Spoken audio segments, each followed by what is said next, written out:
अस्सलाम वालेकुम। I hope कि आप सब लोग ठीक हैं, अच्छे से हैं और वेलकम टू माय चैनल। आज के वीलॉग में थोड़ी बात हम इस बात की कर लेंगे कि किसी भी खाने को, किसी भी बेसिक दाल चावल जैसे खाने को आप अपनी मर्ज़ी से उसमें कुछ चेंजिंग ला के एक हेल्दी ऑप्शन कैसे बना सकते हैं।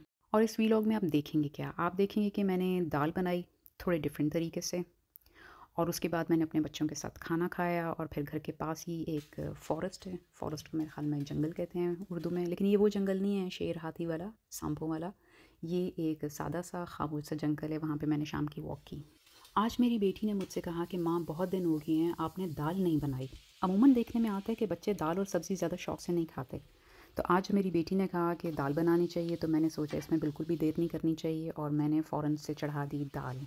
बच्चों को सब्ज़ी की आदत आदत डालने के लिए मैंने हमेशा कोशिश की कि कुछ इस तरह से डिशेस बनाऊं कि सब्ज़ी भी उनसे खाई जाए और बच्चों को अपने टेस्ट के ऊपर कॉम्प्रोमाइज़ भी ना करना पड़े, क्योंकि सब्ज़ियां खाना बहुत ज़रूरी है। इनमें फ़ाइबर होता है, वाइटमिन्स होते हैं और ये अपनी डाइट में रखना बहुत ज़रूरी है। अच्छा, आज की मसूर की दाल में मैंने किया क्या कि तड़का लगाने से सिर्फ 3-4 मिनट पहले, जब पूरी दाल पक गई, तड़का लगाने से 3-4 मिनट पहले मैंने उसमें डाल दी फ्रेश पालक काट के।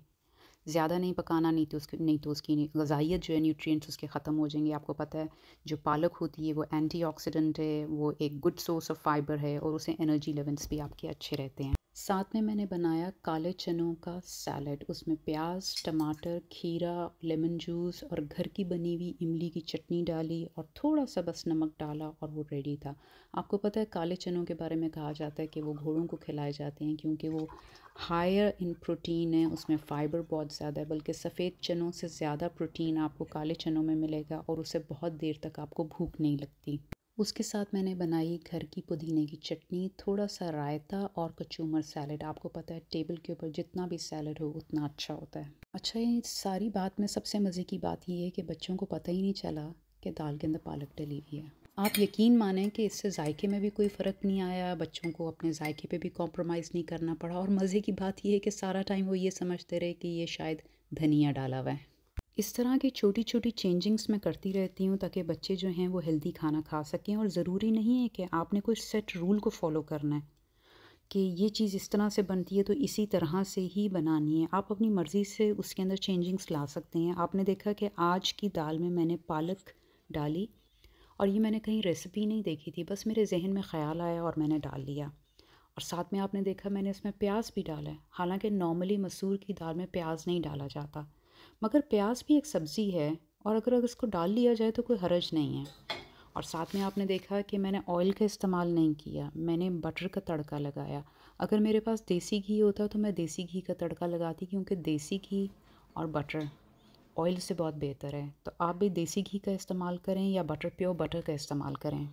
आजकल जिस तरह से दुनिया में टाइम चल रहा है, हमारी रोज़मर्रा की ज़िंदगी में इतना जंक फूड है और इतने गलत किस्म की हमारा लाइफस्टाइल हो गया है कि कोशिश करनी चाहिए कि जहाँ पे भी थोड़ा सा चांस मिले, जहाँ पे भी थोड़ी सी जगह हो कुछ हेल्दी ऐड करने की, उसको फ़ौरन फ़ौरन कर लें। खाना खाया बच्चों के साथ और उसके बाद मैं चली गई एक लंबी वॉक पे। मैं सारी वॉक रिकॉर्ड तो नहीं कर सकी, लेकिन तकरीबन मैंने ये 1.5 घंटे की वॉक की फॉरेस्ट में।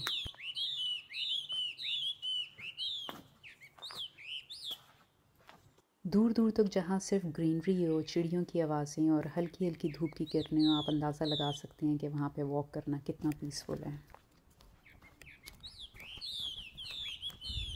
अगर आप एक्सरसाइज नहीं कर सकते तो एक काम ज़रूर करें, बस वॉक करें।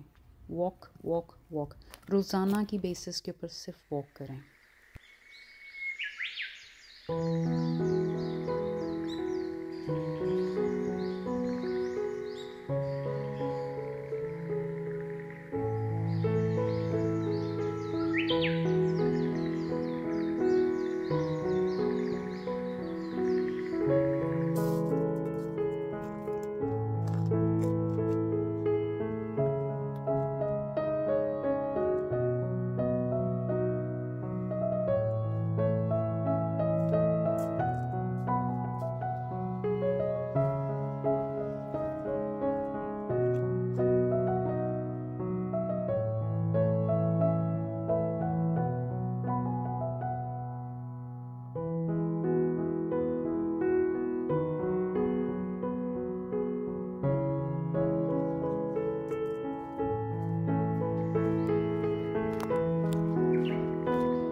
इसके साथ ही आज का वीलॉग यहाँ ख़त्म होता है। अगर आपको अच्छा लगा है तो लाइक और सब्सक्राइब ज़रूर कीजिएगा और अपना ख़्याल रखें, दुआओं में याद रखें। जज़ाकल्लाह।